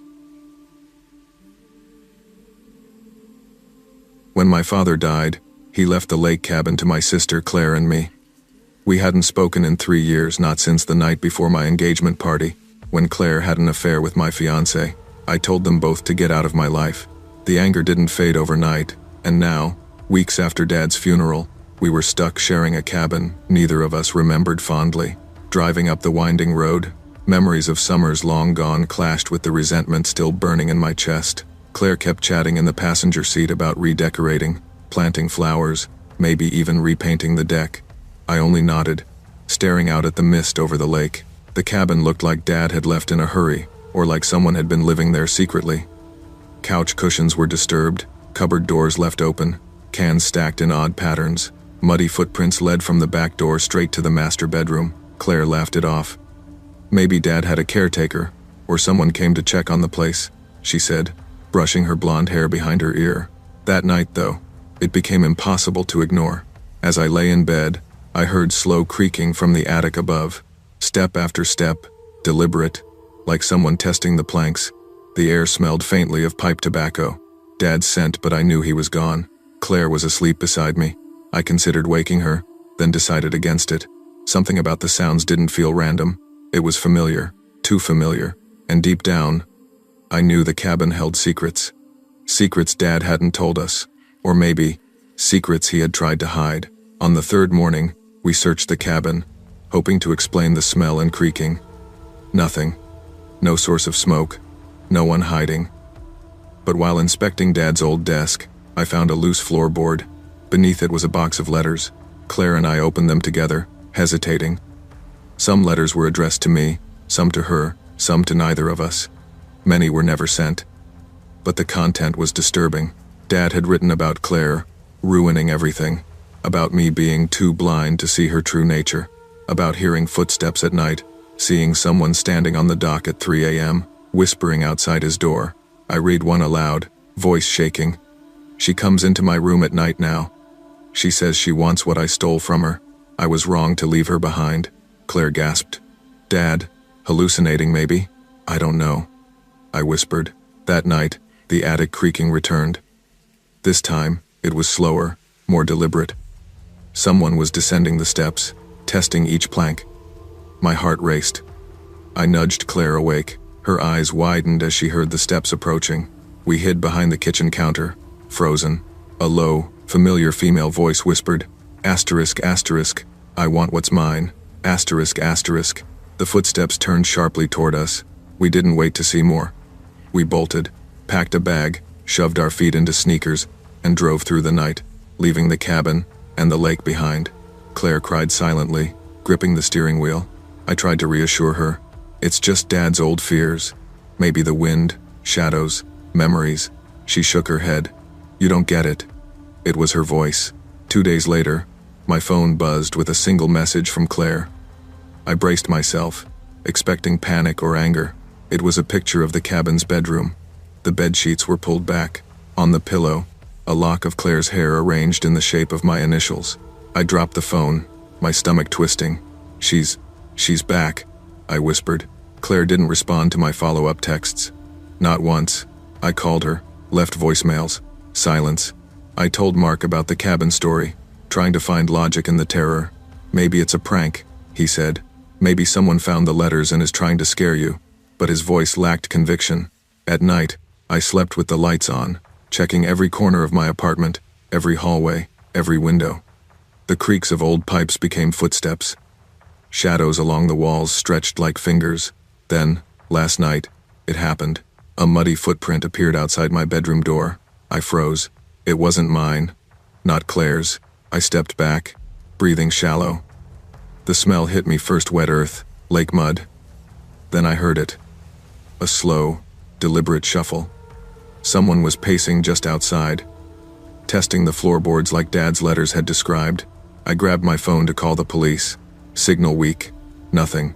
The voice came then, clear, low, and chilling. Asterisk, asterisk, you can't hide what's mine. Asterisk, asterisk. I realized it had followed us. It had left the cabin behind, and now, it was here. I spent the night in the corner of my living room, phone in hand, flashlight under my chin. Every sound, the hum of the fridge, the creak of the floor felt amplified. At 3:13 a.m., the footsteps paused right outside my bedroom. My breath caught. Then, silence. Too perfect. I whispered to myself, maybe it's a burglar, maybe it's nothing. Then I saw it. A shadow stretching along the hallway, tall and humanoid, but moving wrong, like a marionette. I could almost make out the shape of long hair. I tried to move. My legs refused. The shadow advanced, each step deliberate, echoing in my skull.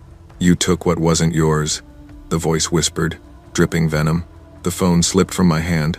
The flashlight flickered. I grabbed a chair and held it between me and the shadow. Then it stopped. For a heartbeat, there was nothing. Then, a whisper from the corner. Asterisk, asterisk. I've always been here. Asterisk, asterisk. I scrambled to the door, flinging it open. The hallway was empty. Footprints in the mud led nowhere. I realized the terror wasn't supernatural. It wasn't magic. It wasn't Dad or Claire. It was something human, patient, observing, waiting, and it wasn't finished. I couldn't sleep for days. I stayed awake, lights on, doors locked, yet every shadow, every creak, made me jump. I avoided calling Claire. There was no answer, just silence. Her disappearance mirrored in the eerie presence that had followed us home. I researched the cabin, Dad's past, Claire's old friends. Nothing concrete, but one thing was clear. Someone had been in that cabin before us, hiding, waiting. Someone obsessed, someone meticulous enough to follow us across town. Last night, the muddy footprint returned, outside my bedroom door again. I opened it slowly. Nothing, just silence. Then I noticed a folded note on the floor. My handwriting, not mine. It read, asterisk, you can't protect what's mine. I've been patient long enough, asterisk. I realized the horror of the letters. Dad hadn't been paranoid. He had known, in his own way, that someone, or sometimes times, was watching, waiting, and now, it had a new target, me. I stayed awake the entire night, flashlight in hand, heart hammering. Every floorboard creak was deliberate, every shadow a threat. The moral hit me hard. Secrets aren't buried. Betrayal leaves echoes that can't be erased. My past, Claire's past, even Dad's mistakes, they all followed me here, tangible, alive. I know one day it will come for me fully. I just hope by then, I'm ready. Secrets left unspoken and betrayals hidden have a life of their own. They fester, follow, and demand reckoning, sometimes in ways that cannot be controlled. Truth and honesty are not just for closure, they are for survival. My name is Jasmine, but everyone in the neighborhood called me Miss J.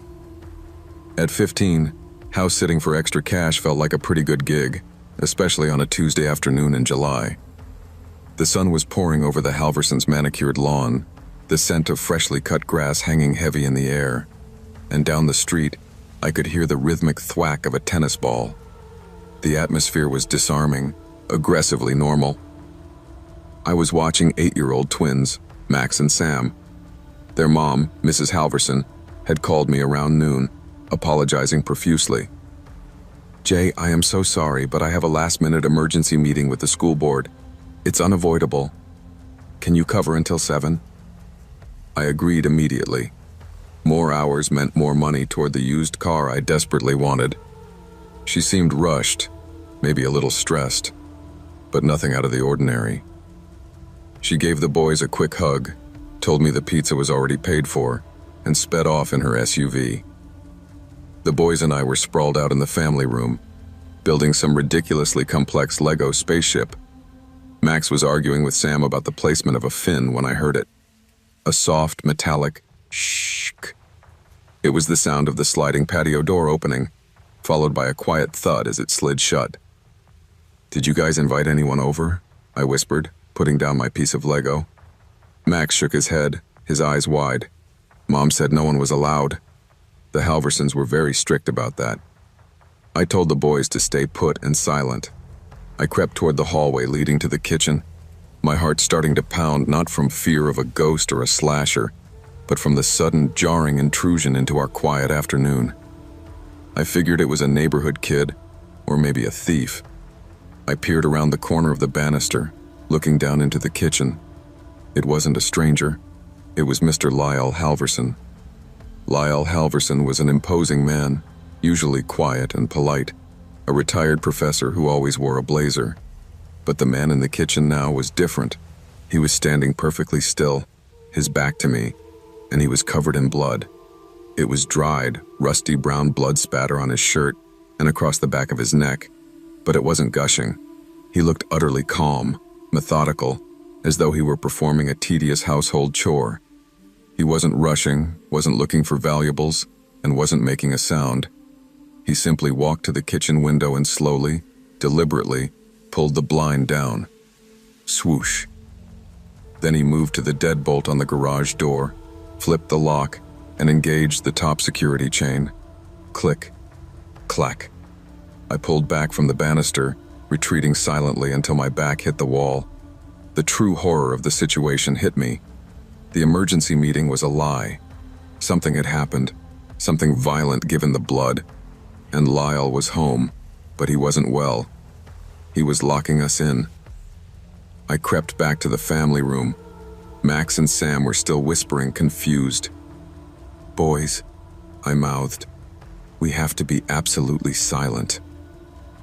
I picked up the landline phone. Dead air. He must have cut the lines before coming inside, or maybe I was just praying that the storm had knocked out service. I checked my cell phone. No signal. The neighborhood security bubble had burst.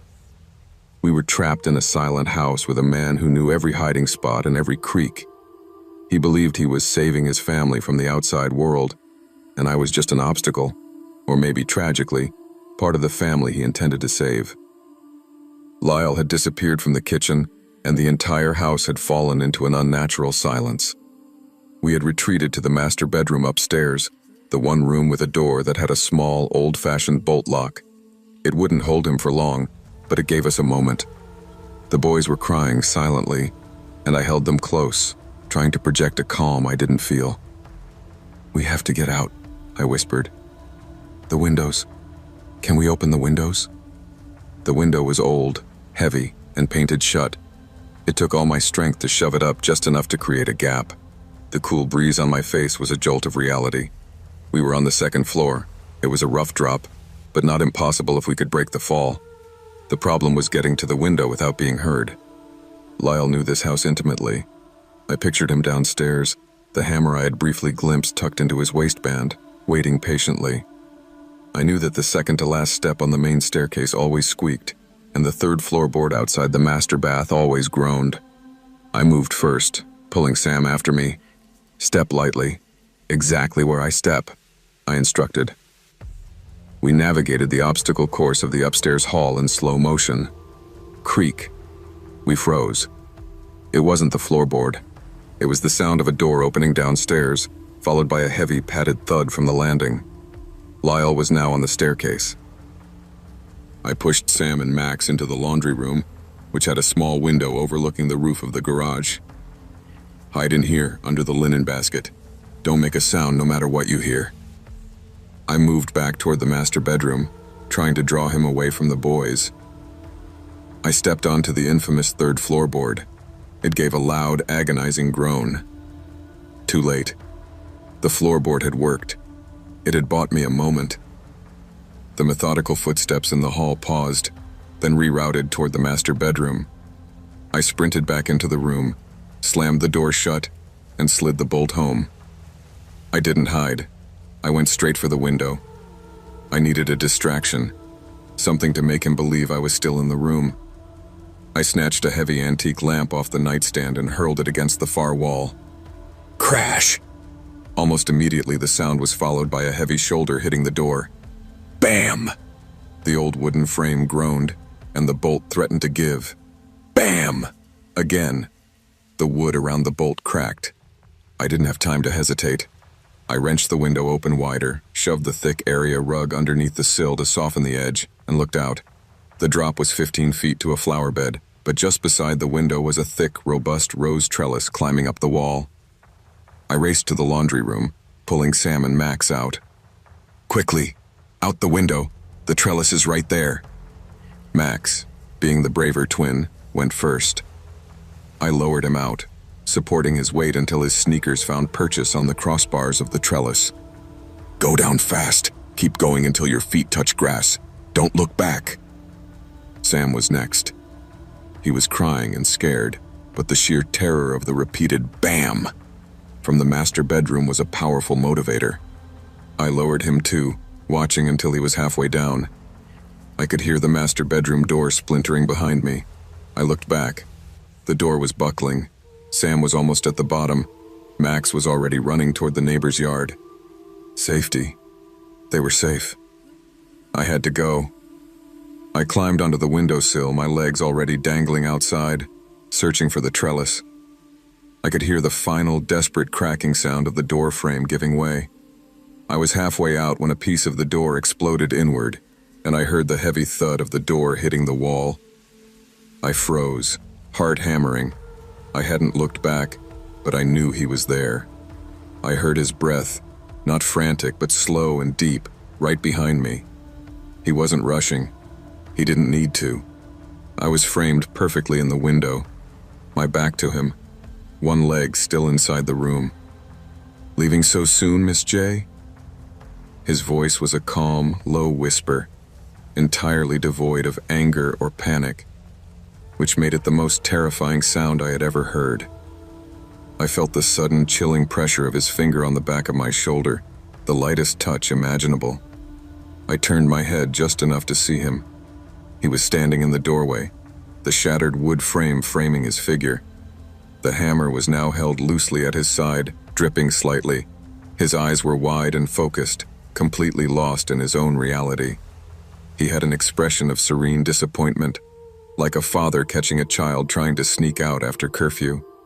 He raised his bloody hand to his own lips. His eyes held mine, conveying a warning that needed no words. He simply said, "Shh." The screen cut to black.